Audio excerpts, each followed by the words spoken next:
Il ne suffit pas de parler du tawhid en disant Allah a créé ceci, Allah a créé cela. Comme font Jama'at Tablir. Ça ne suffit pas. Cette secte égarée là, ça c'est une secte, Jama'at Tablir. Et si Allah nous donne une longue vie et du temps libre, peut-être on fera une réfutation aussi pour ces gens-là. C'est une secte. Alors eux ils font quoi? Ils appellent les gens rien qu'au tawhid de Rububiyya. Ils ont dit, chers frères dans la foi, c'est Allah qui a créé les cieux, c'est Allah qui a créé la terre, c'est Allah qui nous a créé, regardez la lune, regardez le ciel. Et ils se limitent là. Nous disons, là, ça c'est quoi? Le tawhid ne se limite pas à cela. Donc parler du tawhid de Rububiyya seulement ne suffit pas. Il faut également mettre les gens en garde contre le shirk, contre les bid'ah. Car Allah subhanahu wa ta'ala dit dans le Coran, وَلَقَدْ بَعَثْنَا فِي كُلِّ أُمَّةٍ رَسُولًا أَنْ يَعْبُدُوا اللَّهَ وَاجْتَنِبُوا الطَّاغُوتَ. Nous avons envoyé des messagers dans chaque nation pour leur dire, adorez Allah, écartez-vous des fausses divinités. Adorez Allah, écartez-vous des fausses divinités. Donc ils ont ordonné le bien et ils ont interdit le mal. Ils ont ordonné aux gens d'adorer Allah subhanahu wa ta'ala et ils ont demandé aux gens de s'écarter des fausses divinités. Donc la da'wa doit reposer sur ça. Ordonner les gens le bien et interdire le mal. Quant au fait seulement d'ordonner le bien et dire qu'on ne doit pas interdire le mal parce que ça mène des divisions, ça mène des problèmes, ça c'est une parole qui est nulle et non avenue. Et toute personne qui prétend appeler les gens, ou bien qui prétend suivre la da'wa des prophètes, il ne met pas les gens en garde contre le shirk ou contre les bid'ah, sachez que ça, il n'est pas en train de suivre la voie des prophètes. D'ailleurs, le prophète Mohammed, sallallahu alayhi wa sallam, il dit dans le hadith d'Abdullah ibn Amr ibn As, dans le Sahih Muslim, il dit ceci, ما من نبي إلا كان حقا عليه أن يدل أمته على خير ما يعلمه لهم وأن ينذرهم شر ما يعلمه لهم. Ça c'est un texte qui est sarih, qui est clair. Dans le Sahih Muslim, le prophète dit, il n'y a aucun prophète qui soit passé avant, sans que ce ne soit une obligation pour lui ou bien un droit pour lui d'indiquer sa communauté, n'est-ce pas, sur le bien qu'il connaît d'eux. Et de mettre en garde sa communauté sur le mal ou contre le mal qu'il connaît d'eux. De mettre en garde sa communauté. Donc ça veut dire que tous les prophètes, ils ont ordonné le bien et ils ont mis en garde. Quand on voit des gens aujourd'hui qui viennent, qui disent non, vous faites des mises en garde, c'est pas bon, vous aimez trop diviser les gens, vous divisez les musulmans, etc. Nous disons, tous les prophètes ont mis en garde. On doit mettre les gens en garde contre ce qui est mauvais. Ça c'est quoi? Ça c'est les principes du dîn. Donc venez dire aux gens que ça amène des divisions. C'est une parole qui est nulle, non avenue, et on rejette ça avec la toute dernière énergie. Nous devons mettre les gens en garde contre le shirk, contre les bid'ah. Donc venez dire aux gens que non, ça amène les divisions, nous disons que ça c'est pas une parole qui est acceptable. Et si on ne met pas les gens en garde contre les innovations, le shirk, quand est-ce que les gens vont connaître que ça c'est une innovation, ça c'est du shirk? Si tout le monde s'était, personne ne met pas en garde, ni contre le shirk, ni contre les bid'ah. Ça c'est le bolal. Et où la parole où Allah subhanahu wa ta'ala dit kuntum khayru ummatin ukhrijat linnas ta'muruna bil ma'ruf wa tanhauna 'anil munkar wa tu'minuna billahi. Cette parole on met ça où? Allah dit vous êtes la meilleure communauté qu'on ait fait ce jeu pour les hommes. Vous ordonnez le bien et vous interdisez le mal. Finalement on met ça où? Et vous croyez en Allah. Interdit le mal, on met ça où?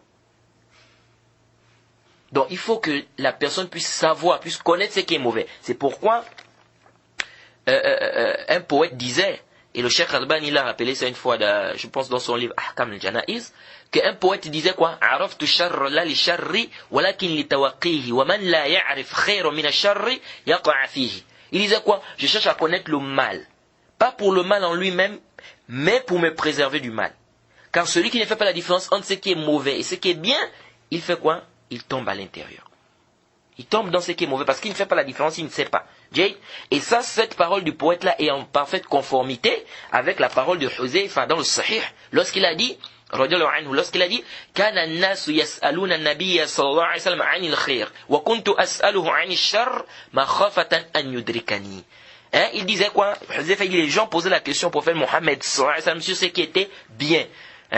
Et quant à moi, j'ai posé la question au prophète sur ce qui était mauvais, de peur que cela ne m'atteigne, c'est-à-dire de peur que je ne tombe là-dedans. Et ça c'est normal. Une personne qui ne sait pas, n'est-ce pas, ce qui est interdit, ce qui est mauvais, qu'est-ce qui va se passer? Il va tomber à l'intérieur. Hein? Donc il faut quoi? Il faut connaître ce qui est mauvais, ce qui est bid'a, ce qui est shirk.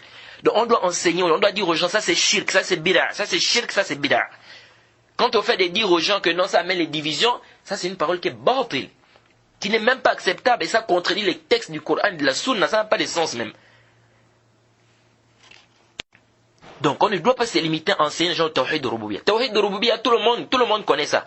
Le chrétien sait que quoi? Que c'est Allah qui a créé les cieux et la terre. Le chrétien sait que c'est Allah qui a créé quoi? Le soleil. Le chrétien sait que c'est Allah qui a créé. Tout le monde sait ça.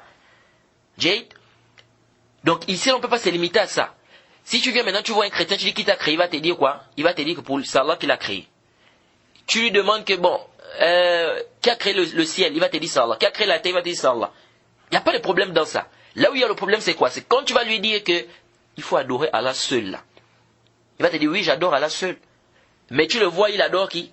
Il adore Isa, il adore Jésus. Quand tu vas maintenant lui dire que Jésus c'est pas Allah, il faut pas adorer Isa, il faut pas adorer Jésus, c'est là où le problème a commencé. C'est là où vous n'allez pas être d'accord. C'est là où vous n'allez pas être d'accord. Mais si tu dis Allah a créé les cieux, c'est Allah qui a créé les cieux, c'est Allah qui t'a créé, c'est Allah qui a créé, là il n'y a pas de problème. Donc le tawhid de Rububiyya ne suffit pas. Parce que tout le monde connaît ça. C'est Allah qui a créé les cieux et la terre, c'est Allah qui a créé ceci, c'est Allah qui a créé cela. Tout le monde sait ça. Le problème n'est pas là-bas. Et les prophètes sont même venus, le but c'était quoi? C'était de demander aux gens de s'écarter des fausses divinités comme on a vu le verset.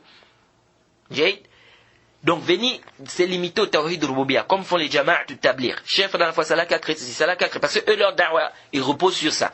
Et ils ne veulent pas mettre les gens en garde contre les choses qui sont quoi? Qui sont nuisibles, qui sont mauvaises. Comme le shirk, les bid'a. Parce qu'ils disent quoi? Eux-mêmes ils le disent. Ils disent quoi? Que non, ça amène les divisions, il ne faut pas diviser les musulmans, on doit se réunir, on doit être ensemble et tout. C'est pourquoi vous allez voir, quand ils font leur bayan, là ils ont des chapitres qu'ils ont déjà choisis. Ils ont pris leur livre, Riyad al-Salihin. Et ils ont des chapitres qu'ils ont déjà choisis là-bas. Et ces chapitres-là, ça tourne autour de quoi? Des œuvres méritoires. Celui qui vient à la mosquée. Quand il vient, il commence à faire le khutbah. Quand il commence à faire le bayan. Cher frère, notre bonheur ici-bas est dans le delà. Cher frère, notre bonheur ici-bas est dans le delà. C'est-à-dire, ils ont laissé même le khutbah tul haja que le prophète a enseigné. Ce n'est plus ça. C'est-à-dire de commencer le discours par Inna alhamdulillahi nahmaduhu wa nasta'inuhu wa nastaghfiruh. Eux, c'est maintenant, le début commence le discours par quoi? Cher frère dans la foi, notre bonheur ici-bas et dans le delà se trouve dans ceci ou cela. Cher frère dans la foi, notre bonheur dans le delà. Vous avez eu ça où? Et ils vont t'amener quoi? Les mérites de la prière. Chef, dans la foi, le prophète a dit, ils vont lire un hadith qui parle des mérites, les mérites concernant la prière en groupe. Des mérites concernant ceci, concernant le jeûne. Les mérites, ils se limitent à quoi? Au fada'il, c'est-à-dire les mérites. Mais mettez les gens en garde contre le shirk, les bid'a. Dire que ce que vous faites là, c'est bid'a. C'est pas bon, laissez ça. Le prophète n'a pas fait ça. Ça, c'est shirk, il faut laisser ça, sinon vous allez en faire tout ça. Ça, là, ils ne font pas ça. Et quand tu viens, tu leur demandes, ils disent non, faut pas diviser les musulmans, on doit réunir les cœurs des gens, nous sommes des musulmans, nous sommes des frères, l'amour entre les musulmans, le prophète a dit, l'un d'entre vous ne va pas aimer, l'un d'entre vous ne sera pas croyant jusqu'à ce qu'il va aimer pour son frère, ce qu'il aime pour lui. Ils vont t'amener que des hadiths qui vont dans ce sens-là. Nous disons ça, c'est une da'wah qui est à côté de la plaque. C'est-à-dire que c'est même pas un peu la da'wah du prophète Mohammed sallallahu alayhi wa sallam. Et je vous ai cité tout à l'heure le hadith, le prophète dit que tous les prophètes, ils ont mis en garde.